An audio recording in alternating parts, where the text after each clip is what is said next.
अगर आप BPSC TRE 4.0 का तैयारी कर रहे हैं तो अपने कुर्सी की पेटी बांध लीजिए जनाब। क्योंकि मैं बता रहा हूं ना कि बीपीएससी टीआरई 4 का एग्जाम बहुत ही नजदीक है। कहने का मतलब है कि सितंबर में एग्जाम होने वाला है, आपको सबको पता है। बीपीएससी बोल चुका है कि सितंबर में एग्जाम लेगा टीआरई 4 का। टीआरई 4 का एग्जाम सितंबर में हो जाएगा बाबू। आपके पास समय कितना है? मुश्किल से 6 महीने का समय है। और 6 महीने में आपको अपना तैयारी को बूस्ट करना है। अभी तक तो आप लोग लेजी टाइप के आराम कर रहे होंगे, अच्छा 6 महीना है समय मिल गया, लेकिन ध्यान रखो आप लोग 6 महीने का समय गुजर जाएगा पता नहीं चलेगा, क्योंकि साल गुजर जाता है पता नहीं चलता है। तो मैं अपने चैनल के माध्यम से बीपीएससी टीआरई 4.0 की तैयारी कर रहे विद्यार्थियों को कुछ हम उनकी तैयारी को और उनको बूस्ट करने के लिए मैं अपना एक एफर्ट लगा रहा हूं, ताकि आप लोगों की तैयारी और बढ़िया से हो। आप लोग बढ़िया से तैयारी करें और अपने एक सीट को कंफर्म करें। लगभग जो 46,000 प्लस जो वैकेंसी आई हुई है, इस वैकेंसी में आप अपना एक सीट को कंफर्म कर पाए। इसके लिए सबसे इम्पोर्टेंट है भारतीय हमारे देश के संविधान को जानना, इतिहास को जानना, भूगोल को जानना है। क्योंकि यहाँ से जिसको कहते हैं जनरल स्टडीज, यहाँ से लगभग जनरल स्टडीज से, जिसको जीके भी कहते हैं, जीके से लगभग आपको 40 क्वेश्चन तो हर पेपर में, आप 9th-10th का दे रहे हो, 11th-12th के लिए दे रहे हो, या 6 to 8 का दे रहे हो, या प्राइमरी लेवल पर, हर लेवल पर लगभग 40 क्वेश्चन तो आता ही है। इसके अलावा अगर आप एसएसटी से पेपर दे रहे हो 6 to 8 में, तो वहां पे भाई तो 120 नंबर का क्वेश्चन आपको मिलेगा। समझ रहे हो आप? एसएसटी से दे रहे हो तो ध्यान रखिए, मेरा टारगेट है कि आपको एक सीट दिलाना। अभी मेरा इस सीरीज में आज मैं पढ़ाने वाला हूँ आर्टिकल 29, अल्पसंख्यक वर्गों के अधिकारों के हितों के रक्षा में हितों के बारे में, रक्षा के संदर्भ में बात करना चाहता हूँ कि जो हमारे सरकार ने किस प्रकार से, हमारे संविधान ने कानून बनाया, संविधान ने अपने बातों को रखा और सरकार ने उस पर कानून बनाया। देखिए, कुल मिला के बात है कि हमारे जो संविधान है और संविधान निर्माता थे, उनका मानना था कि समाज में जो भी वर्ग के लोग हों, जितने भी लोग हों, सब लोग, सबके अधिकारों की रक्षा होना चाहिए। अगर मान लीजिए कोई जनजाति है, मान लीजिए कुछ कुछ ऐसे वर्ग के लोग हैं जिनकी संख्या काफी कम है, लेकिन उनके अधिकार की रक्षा करना हमारे देश की, हमारे संविधान का कर्तव्य है, हमारी सरकार की कर्तव्य है कि उनके अधिकारों की रक्षा करना, उनकी कल्चर को रक्षा करना। कहने का मतलब है कि जैसे मान लीजिए आप बांग्लादेश में जाओगे, आप सॉरी पश्चिम बंगाल में जाओगे तो वहाँ बंगाली भाषा देखोगे, आप बिहार में आओगे यहाँ भोजपुरी देखोगे, आप यूपी में जाओगे, आप राजस्थान में जाओगे, आप गुजरात में जाओगे तो वहाँ की अपने अपने स्तर की छोटे छोटे कल्चर पे लोग अपने अपने तरीके से भाषा बोलते हैं। लगभग हमारे भारत में लगभग अगर मान लीजिए 122 प्रमुख भाषाएं बोली जाती है, 122। अगर आप तो सोचेंगे कि सर मैंने तो पढ़ा था कि 8 शेड्यूल में, भारतीय संविधान के 8वीं अनुसूची में 22 भाषाओं की चर्चा की गई है। लेकिन देखिए बात सही है, जो हमारे संविधान में जो आप बोलते हैं कि 22 भाषाओं की चर्चा की गई है, तो 22 जो भाषाएं हैं, जो 14 थी इसको बढ़ाकर 22 कर दिया गया अमेंडमेंट कर करके। जो आप ठीक बोल रहे हो, 22 भाषाओं के बारे में चर्चा की गई, लेकिन आप ध्यान रखो वैसी भाषाएं जो हमारे देश में अभी भी बोली जाती है, लेकिन बहुआयत स्तर पर नहीं बोली जाती है। कहने का मतलब है कि हमारे देश की जनसंख्या में काफ़ी कम परसेंट लोग उससे बोलते हैं। उन भाषाओं का भी संरक्षण बहुत जरूरी है। ठीक है कि हमारे देश की कुछ मुख्य भाषाएं हैं जिनको हम भारतीय संविधान के 8वीं अनुसूची में डाल रखे हैं, और इनको बोलते हैं कि भारत की 8वीं अनुसूची की भाषाएं हम बोलते हैं जो ऑफिशियल है। लेकिन लगभग 122 प्लस भाषाएं और लगभग 2 लाख उपभाषाएं, दुनिया का सबसे विविध और भाषाकृत देश भारत को कहा जाता है, विविधता कहा जाता है। आखिर जो इन लोग हैं हमारे देश में रहते हैं, विभिन्न प्रकार की भाषा बोलते हैं, विभिन्न प्रकार की कल्चर है। कहीं देखते हैं तो कहीं ईद की त्यौहार है, कहीं होली की त्यौहार है, कहीं दीपावली की त्यौहार है, कहीं पोंगल मनाया जाता है, जो अलग अलग तरीका से जो लोग अपने अपने जो सेलिब्रेट करते हैं। भाषाओं के बारे में लैंग्वेज बोलते हैं, भाषा है सुरजापुरी, मैथिली, मगही, भोजपुरी, जितने भी कल्चर के लोग हैं, इन भाषाओं को बचाने के लिए सरकार ने और हमारे संविधान ने, उस टाइम में जो अंतरिम सरकार थी, संविधान निर्माताएं कमेटी थी, और संविधान निर्माता सभा ने अपने संविधान में एक अनुच्छेद डाला जिसको अनुच्छेद कहते हैं 29।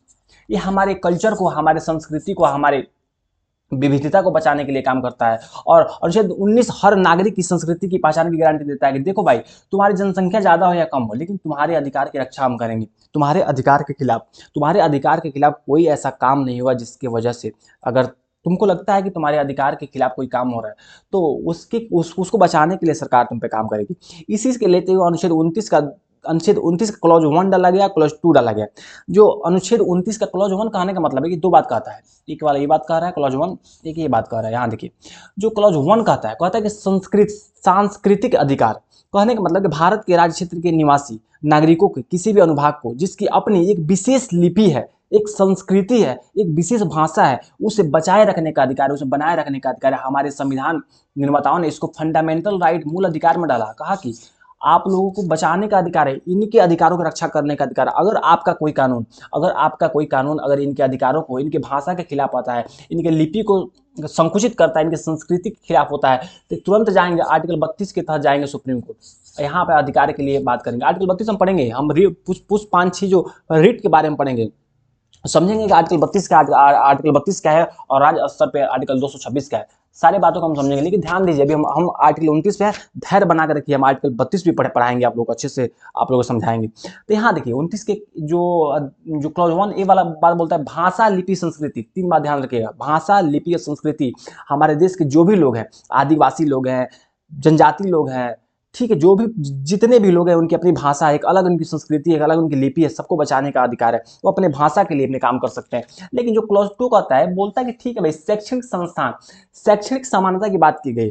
देखिए अगर ठीक है कि अगर राज्य सरकार है और राज्य से अगर हमारा राज्य पोषित या राज्य धन से सहायता प्राप्त किसी शिक्षण संस्थान में प्रवेश से किसी भी नागरिक को केवल धर्म, मूल, वंश, जाति, भाषा, याद रखिएगा क्लॉज 2 क्या बोलता है, किसी के धर्म, मूल, वंश, जाति, भाषा, इसके आधार पर वंचित नहीं किया जा सकता है। जैसे कोई आदिवासी समुदाय का लड़का है और उसको पढ़ना है, तो आप जो सरकारी संस्थाएं हैं, वो सरकारी संस्थाएं वो उनको मना नहीं कर पाएगी, भाई तुम इस धर्म से हो या तुम इस जाति से हो, इस धर्म से हो या तुम इस मूल वंश से हो, तुम इस जाति से हो या भाषा से हो। याद रखिए धर्म, मूल, वंश, जाति, भाषा, 4 बात बहुत इंपॉर्टेंट है। धर्म, मूल, वंश, जाति, भाषा, धर्म, मूल, वंश, जाति, भाषा, इनके खिलाफ, इसके वजह से तुम किसी बच्चे को शैक्षणिक संस्थानों में प्रवेश से वंचित नहीं करोगे। इसके बारे में बात की है क्लॉज 2 में। तो देखिए अगर आपको पूछता है, देखिए धारा 1 पूछता है, सीधे याद रखिए सांस्कृतिक संरक्षण। जो 29 का जो क्लॉज 1 है वो सांस्कृतिक संरक्षण, और जो क्लॉज 2 है वो प्रवेश में भेदभाव के निषेध की बात करता है कि तुम प्रवेश में अगर किसी लड़के को वहां पे शिक्षण संस्थान में प्रवेश देना है तो उसके खिलाफ तुम नहीं काम करोगे, इस बात करता है। देखिए कुछ जजमेंट भी आया, देखिए जजमेंट बीपीएससी तैयारी 4 के लिए जजमेंट उतना इंपॉर्टेंट है नहीं, लेकिन आप लोग का जो माइंड सेट डेवलप करने के लिए मैं कुछ एक जजमेंट भी डाल दिया हूँ। जैसे स्टेट ऑफ मद्रास वर्सेस चंपाकम्मम दारोजाई का केस 1951 का आया था, इसमें भी बात की गई थी जो हमारे देश के अनुच्छेद 29(2) के विरुद्ध जो मामला आया था ना, जाति आधारित आरक्षण की बात की गई, तो वहाँ मामला आया था और कि क्या आरक्षण मिलना चाहिए कि नहीं मिलना चाहिए। इसी के मामले को देखते हुए केस आया जिसमें प्रथम संविधान संशोधन का मार्ग अब कहा गया, सरकार कहा कि नहीं अब संविधान में संशोधन होना चाहिए और टीएमए पाई फाउंडेशन बना कामाटाका टाका का जो केस 2002 का आया था, अल्पसंख्यक संस्थानों के शिक्षा अधिकार की पुष्टि अनुच्छेद 2930 की सहायता, तो कहने का मतलब कुछ केस है जजमेंट आप ध्यान रखिए, उतना इंपॉर्टेंट नहीं आप लोगों के लिए। कहता है कि भाषा संरक्षण की बात की गई है। देखिए पश्चिम बंगाल असम में बंगाली भाषा आंदोलन, मतलब देखिए भाषा को बचाने के लिए बहुत बड़ा आंदोलन चला हमारे देश में 1960-70 के दशक में, और 29(1) के तहत राज्य भाषा नहीं बदलाव आया, कहा गया कि ठीक है जो हमारे देश की भाषाई अधिकार है उनके लिए क्या किया जाए। शिक्षण संस्थानों में अगर बात करते हैं कि अगर हम बात करते हैं कि 2023-24 में 10% सहायता, मतलब कुछ ऐसे 10% राज्य सहायता वाले कॉलेजों ने धर्म आधारित प्रवेश पॉलिसी हटाई, कहा कि नहीं धर्म के आधार पर हम किसी को ऐसे वंचित नहीं कर सकते, धार्मिक मामला नहीं होना चाहिए। देखिए आप ध्यान रखिएगा कि भाषा दिवस मनाया जाता है, 21 फरवरी को भाषा दिवस मनाया जाता है हर साल राष्ट्रीय भाषा दिवस के रूप में इसको मनाया जाता है 21 फरवरी को। 21 फरवरी ध्यान रखिएगा। एक क्वेश्चन मैं डाल रखा हूँ आप लोगों के लिए कि अनुच्छेद 29 के क्लॉज 2 के अनुसार राज्य सहायता वाले शिक्षण संस्थानों में किस आधार पर वंचित नहीं किया जाता, मतलब शिक्षण संस्थानों में प्रवेश की बात कर रहे हैं, किसी लड़के को शिक्षण संस्थानों में प्रवेश दिलाना है किस आधार पर वंचित नहीं कर पाएंगे।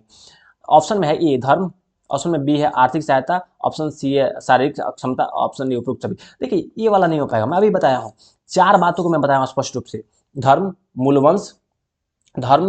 वंश और देखिए धर्म, जाति, मूल वंश और उनका भाषा, ये 4 आधार पे है, इनके मात्र 4 आधार है, धर्म, जाति, मूलवंश और भाषा, इनके आधार पर भेदभाव नहीं होगा, इनके आधार पर प्रतिबंध नहीं लगाया जा सकता। इन बातों को मैं स्पष्ट रूप से बताया हूँ। देखिए, कुल मिलाकर बात यह है कि आप लोग अपनी तैयारी को और बूस्ट कीजिए, अच्छे से तैयार कीजिए, और मैं जितना पढ़ा रहा हूँ उसको तो याद रखिए। अब 29 से 30 में कन्फ्यूजन नहीं होना चाहिए, आप लोग क्लियर कट पढ़िए और मन से पढ़िए। वीडियो अच्छा लगा वीडियो लाइक कीजिए, चैनल को सब्सक्राइब कीजिए, दोस्तों में शेयर कीजिए। फिर मिलते हैं नेक्स्ट वीडियो में। बहुत बहुत धन्यवाद।